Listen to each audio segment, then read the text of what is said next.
สบายดีทุกคนคลิปนี้เนาะก็เป็น EP ที่2เนาะกับการมาเที่ยววังเวียงหรือออกทริปเที่ยวกับเพื่อนๆเนาะทุกคนเนาะตอนนี้ก็คือน้องยูสิพาทุกคนไปเช็คอินเข้าโรงแรมกันก่อนเนาะทุกคนเนาะเดี๋ยวมาเพิ่งกันว่าโรงแรมที่วังเวียงแพงหรือถูกเนาะทุกคนเนาะและที่พักจะเป็นจังไดเนาะทุกคนมื้อนี้น้องยูสิพาทุกคนไปรีวิวโรงแรมวังเวียงเบิ่งเนาะทุกคนเนาะซึ่งน้องยูฮันได้จองที่พักไว้ก่อนเลยทุกคนมีเต้มาก็คือเช็คอินเข้าเนาะทุกคนเนาะโรงแรมที่เฮามาจองอยู่นั่นก็คือโรงแรมทวีทรัพย์เนาะทุกคนเนาะเดี๋ยวมื้อนี้สิพาทุกคนมารีวิวเบิ่งเนาะทุกคนก็คือผู้ใดที่เข้ามาเบิ่งคลิปนี้เนาะบางทีอยากมาวังเวียงแต่บ่ฮู้ว่าจะไปพักที่ใดเนาะทุกคนเนาะและบ่ฮู้ว่าค่าที่พักวังเวียงแพงหรือถูกเนาะทุกคนเนาะแล้วมาเบิ่งคลิปนี้อาจจะมีคำตอบให้เนาะทุกคนเนาะซึ่งโรงแรมเนี่ยทุกคนมันจะมีอยู่หลายห้องหลายแบบนะทุกคนมีแบบเตียงเดี่ยวเตียงคู่กับเตียงครอบครัวนะทุกคนเนาะเดี๋ยวมื้อนี้สิพาทุกคนไปรีวิวโรงแรมกันก่อนเนาะตอนนี้เฮาก็มาฮอดโรงแรมแล้วทุกคนนี่เป็นโรงแรมทวีทรัพย์นั่นเองนะทุกคนเนาะไปในตอนนี้เฮาก็คือท่าเช็คอินเข้าก่อนทุกคนเพราะว่ายังบ่ฮอดโมงเนาะเฮามาไวก่อนหั่นน่ะทุกคนแล้วเฮาก็สิท่าอยู่ดีท่านะทุกคนเนาะเดี๋ยวฮอดโมงเข้าแล้วน้องยูสิพาทุกคนไปรีวิวเบิ่งว่าในห้องพักนี่เป็นจังได๋เนาะทุกคนเนาะสมกับราคาบ่เนาะพี่น้องเนาะ 12:30 นเฮาสิไปสิเด้อก่อนตอนนี้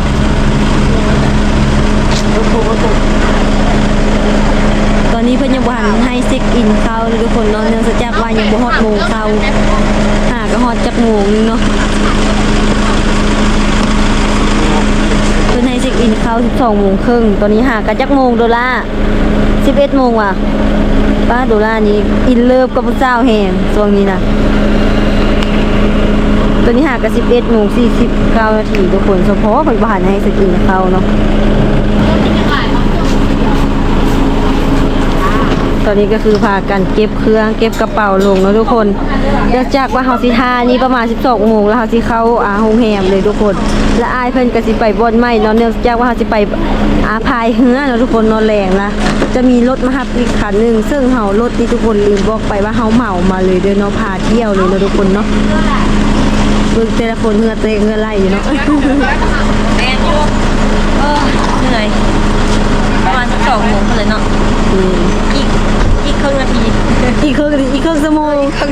อีกครึ่งนาทีนี่ไหวเติบนี่นะหายใจกระมืดละถึงจะออกไปนอกว่าเขากระทารถอีกรถประมาณรถ2 แถวมาครับเพราะว่ารถเจ้าของเฮียที่เขาเช่าเอาเพื่อจะมาครับเอาฮอดที่พักเลยทุกคนตอนนี้เขาก็ได้ห้องแล้วทุกคนซึ่งเขาอยู่ชั้น3แต่เขาก็ได้อยู่ดอกเขาอยู่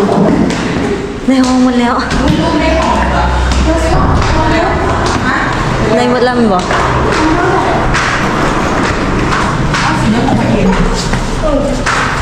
นี่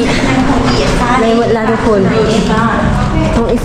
ฟ้าก็พูดเดือดสูงมาเขาอีไหมเขาได้ความเข้าใจอีไหมอยู่นี่เสือห้องเขาอย่าสู้ฟดกูจะให้เขาเองสู้ไปให้สู้คืนอันท่าเขาจะเอาใหม่บอก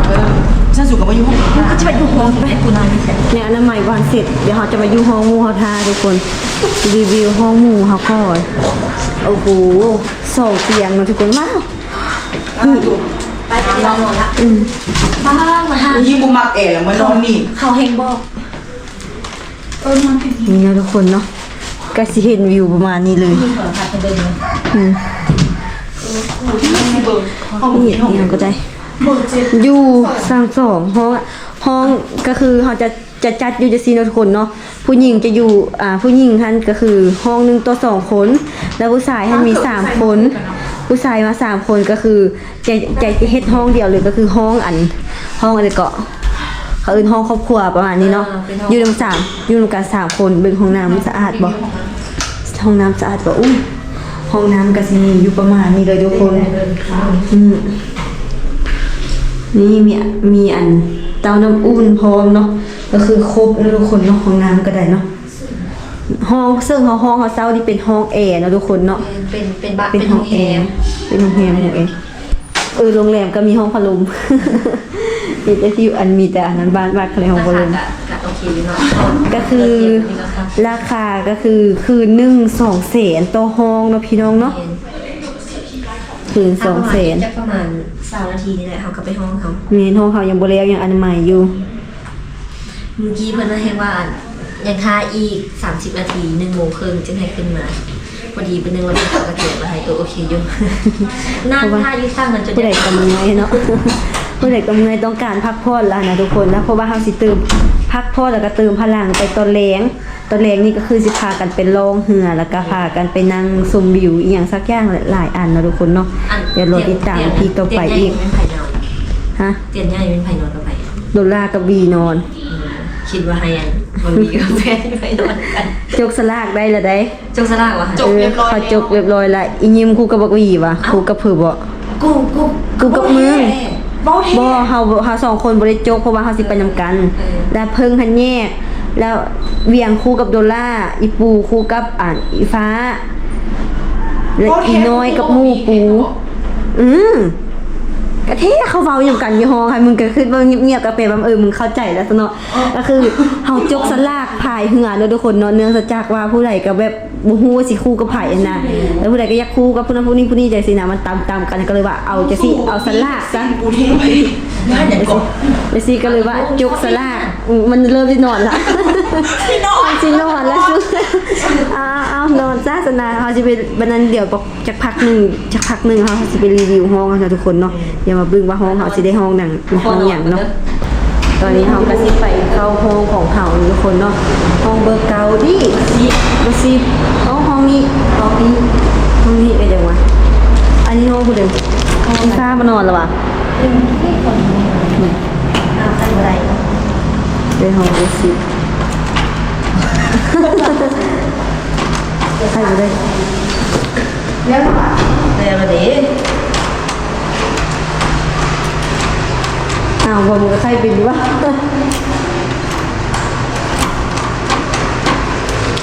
เพราะว่ามันสิบ่เหมือนเขา เบิ่งใครบ่เป็นนะ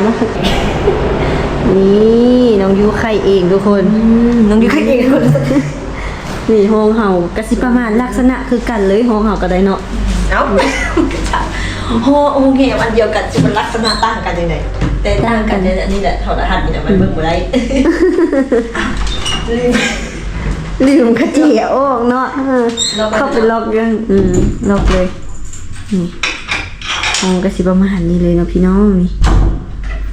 ห้องเฮาก็สิเห็นวิวอยู่น้อยนึงห้องเฮาก็ได้เนาะนี่อันนี้คือวิวอันนี้ห้องแฮมอย่างเนาะอันนี้เนาะห้องแฮมหรือว่าอันบริษัทเนาะ น่าจะเป็นบริษัทโอ้โรงแรมนี่เห็นบ่ เป็นบริษัทค่ะว่าบริษัทแล้วบ่มีห้องแฮมบ่มีสระว่ายน้ำดอก แม่น ห้องแฮมอันนี้คือสิใหญ่เนาะบ่แม่ อันนี้นวดเอคือบ่เห็นบ่ เด้ดิโมดแอร์ดิน้ำก็มีแล้ว2อัน ส่งฟาวเนาะเห็นเฮามาทาเลย อันก็คือที่พักนี่ก็โอเคอยู่เนาะทุกคนเนาะคืน200,000บ่ต้องเปิดแฮงเด้อมันอันนั้นเปิดแฮงก่อนก็ได้เปิดแฮงให้อายมันออกก่อนก็ได้ห้องน้ำเบิ่งห้องน้ำก่อนว่าสะอาดบ่ห้องน้ำของทุกคนเนาะโอ้ห้องน้ำก็สะอาดอยู่นี่เนี่ย กบน้ำอุ่น มีก๊อกน้ำอุ่นอยู่ไปเดี๋ยวเราก็สิจัดแจงเครื่องนุ่งเครื่องอันเดือเอาออกก่อนทุกคนแล้วก็สิพักผ่อน ป้าเพิ่นก็ส่งตังค์ไว้เนาะ เอาตั้งสู่โทรทัศน์สู่บ่เล่นโทรทัศน์เบิ่ง เข้าไปห้อง เบิ่งได้สามารถเบิ่งได้เบิ่งนี่แต่โอ้บ่มีหัวจาน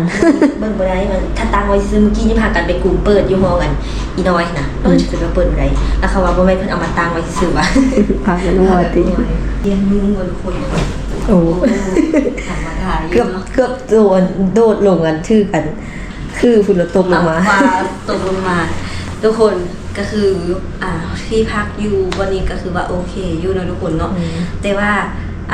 ค่ะก็คือน้องยูจะให้คะแนนเบิ่งทุกคนถ้า เพราะคนมีแปรงสีเขียวให้บอมเด็ดเพราะว่าคนมีครบแต่อุปกรณ์แปรงสีเขียวยาสีเขียวต้องมีกาซะหัวให้แน่ครบอยู่มีน้ำให้2 ตุก ก็คือการบริการทุกคนน้องแพทย์กับ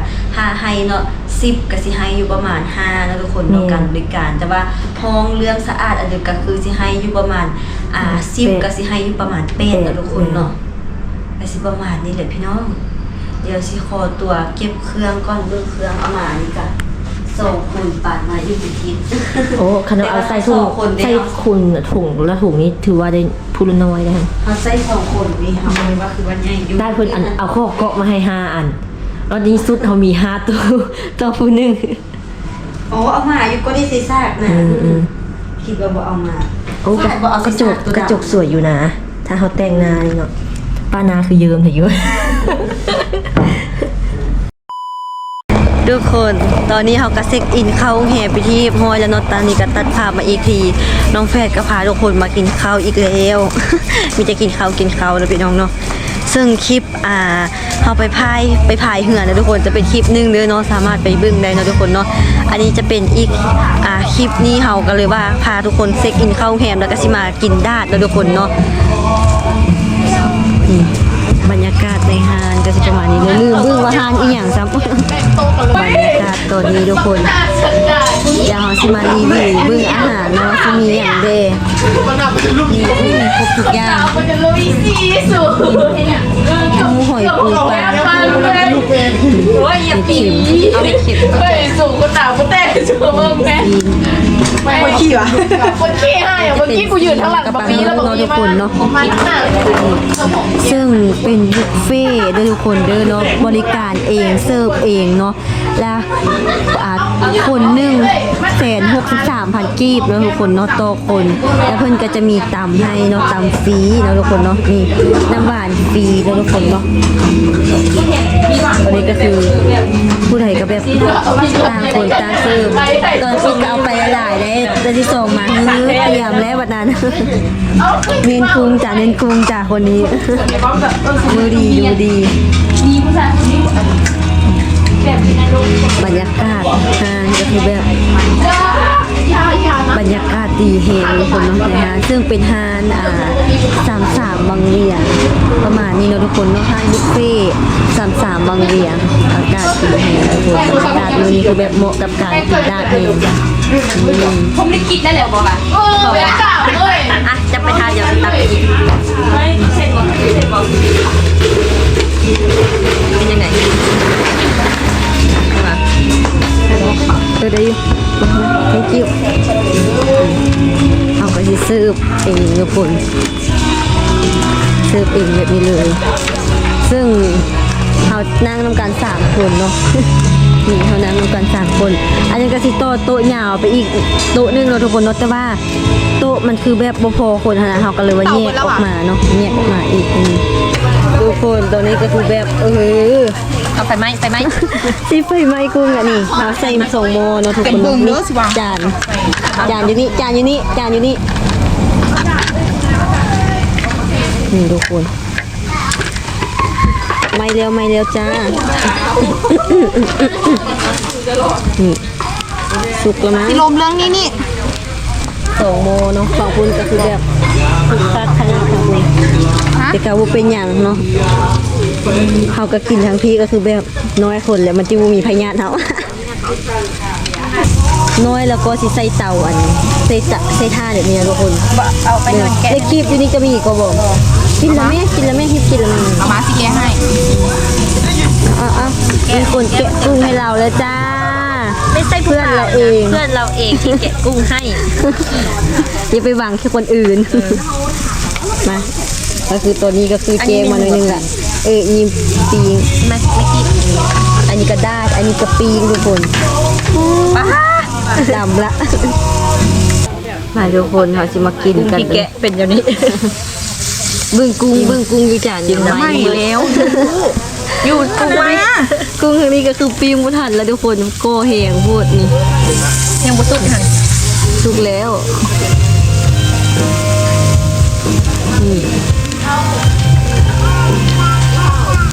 ซึ่งยิ้มเพิ่นบ่กินนำเนาะทุกคนเนาะมีแต่น้องบอมกับน้องยูกินอาหารทะเล มันก็เข้าทางน้องบอมน้องอยู่ซะแล้ววันนี้มา แซ่บเนาะมักแหงได้น้องบอมนี่เป็นบับบุฟเฟ่และอาหารทะเลนี่แฮงบ่เฮอว่าเลยเนาะโอ้ยเป็นตาเสียสิเนาะ ได้จะ โมนี่ก็คือกินบ่ทันแล้วนะตอนนี้นะ แซ่บเบอร์กูกินแล้วกูกินมึงกินเลย เอ้า นี่ว่าเอ้ากินบ่หมด กินเบิร์ด กินหมดฟังเด้อฟังเด้อมันว่ามันกินหมดเด้อ ปักใหม่ซะแล้วเนาะ อันนี้เอาออกก่อนเปลี่ยนละอันนี้นะซุกเฮงละจนกายไหมแล้วมันบ่เป็นซุกแล้วมันไหม กูเคียนให้สูงนะสุดปิ้งเฮียมไม่กูสิใหม่อีกบ้องเดี๋ยวนี้ ไหมกูว่าไหม ถูกว่าเบิ่งอะไรมันใหม่ มึงก็บ่เบิ่งเนาะมึงก็เบิ่งแต่อันอื่นกูบอกว่าอย่าบ่นก็อยากไปแกะกุ้งอยู่ บนไปแกะกุ้งให้ผู้อื่นที่ซีนตัวเองกับทีไมอันนั้นตัวเองกับทีไมเนี่ย มันวนของผู้อื่นก่อน ผักหมู ผักหมู เสื้อสันกูเสื้อมึง มาเด้อพี่น้องเด้อมึงน้องบอมกินแบบน่าเล็ดอร่อยมาก แบบไข่หลายขนาดเนาะ กุ้งกับไข่เน้นๆเลยขนาดทุกคนมั้ยมีแต่ไข่เด้งนะมีแต่ไข่ตอนนี้คนกำลังเริ่มมาแล้วนะทุกคนเนาะบรรยากาศจะประมาณนี้เลยไอ้ตนเพิ่นเนาะเพิ่นมาผู้เดียว ใช่ไหมไปทางพูดนะ อย่าแหละ จูนี่กับบุหันละ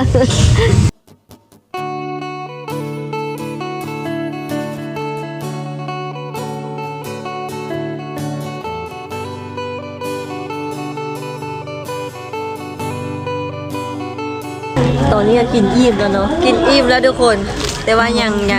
ว่าได้เอาเหงื่ออีกโอ้โหมันก็จะหมดจิวะก็คือโต๊ะของเขายังเหลือทุกคนแต่ว่ามันเป็นบุฟเฟ่ต์นะเขาสามารถเอาเหงื่อได้เนาะไปเอาเหงื่อจะได้เขาซื้อดิเขากินบ่เมื่อเขาก็เอาเหงื่อได้เขียนขนาดนับเงินนี่ อันนี้นะ ผู้ใดเมื่อเท่าไหร่ปู นับดู2 ล้านไป 2 ล้านปลาย 2 ล้านเท่าไหร่ 2 ล้าน 2 ล้าน 13,000 2 ล้าน413,000มันบอก 2 ล้าน2 ล้าน4แสน13,000กีบโอ้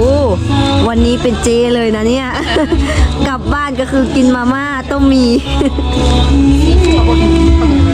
ไปทุกคนตอนนี้กินอิ่มละเอากระสิพากันกลับห้องเลยนะทุกคนเนาะกลับห้องแล้วก็ไปพักเอาแหงมื้ออื่นเนาะทุกคนเนาะมื้ออื่นนี่สิพากันไปใส่โต๊ะอีกเฮามาเบิ่งกันทุกคนแต่ตอนนี้ขอไปพักเอาแหงก่อนหลังจากที่ออกมาจากฮานซินดาดแล้วพี่น้องมาต่ออีกร้านโรตีนคือบอกเลยว่าอุ้ยคิดสภาพบ่ออกทุกคนท้องรับได้ยังไงก็คือน้องยูบ่ได้ซื้อเด้อทุกคนเดินมู่มาซื้อเนาะน้องยูมันกินอิ่มแฮงแล้วคือสิกินบ่ได้ละนี่มาซื้อโรตีนเนาะโรตีนี่มันโรตีน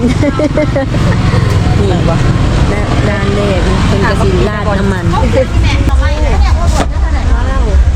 นี่คือนานนี่คือโรตีนบางเวียงที่เททูนะทุกคน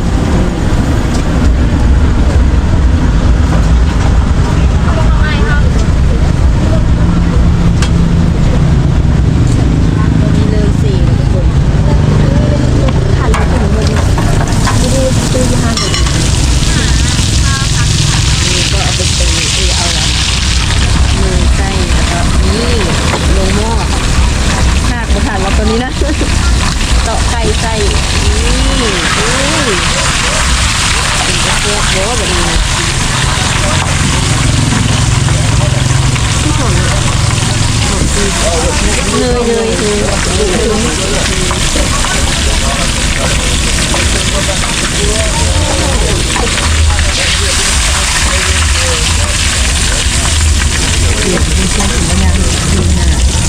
ป็นจำนวนเนาะไก่คือผักมัน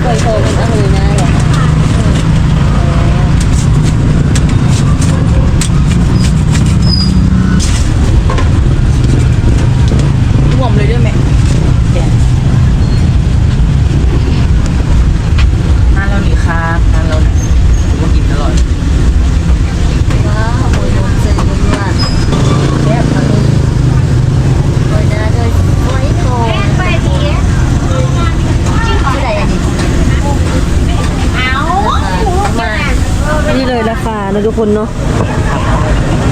ตามป้ายเพิ่นก็สิคิดราคาให้นอกจากว่าราคานี่เป็นราคาเก่าแล้วเพิ่มขึ้นไหม จึงเว้ากันไหมบ่ผู้ใดมาบ่ได้กินโรตีนวังเวียงก็คือบ่ฮอดวัง มา เวีย บ่ ง ฮอด บ่ฮอดวังเวียงเด็ดขาดเพิ่นว่าเนาะต้องได้แวะซื้อเลือกสดก็ต้องได้กินนี่หน้าตาสีสันก็สิประมาณนี้เนาะเอารถเฮาคันเด้อบุญก็ขึ้นคันนี้ก็เป็นคนละกรุงเทพไปได้นี่โอ้มันเป็นตะแซ่บเด้อุ้ยเป็นตะแซ่บอยู่เด้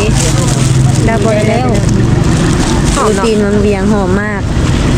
มึงผู้ใดมาก็เอาแบบ3-4กล้อง4-5กล้อง6-7กล้องอย่างนี้นะทุกคนเขาจะกล้องเขาจะเขากินข้าวอิ่มแหละใครว่าสิกินแม่นมื้ออื่นพุ่นแหละจึงสิออกมาซื้อนะทุกคนเนาะกินนอนมันจึงแซ่บน่ะหมู่ของน้องแฟดอีกกลุ่มนึงก็ไปซื้ออยู่ฝากคุณทุกคนหลายแฮงอันนี้เรียนหมดเลยแม่นทานโรตีหมดเลย ทุกคนตอนนี้น้องแฟดก็มาฮอดห้องเลยเด้อเนาะคือบอกเลยว่าอิ่มแฮง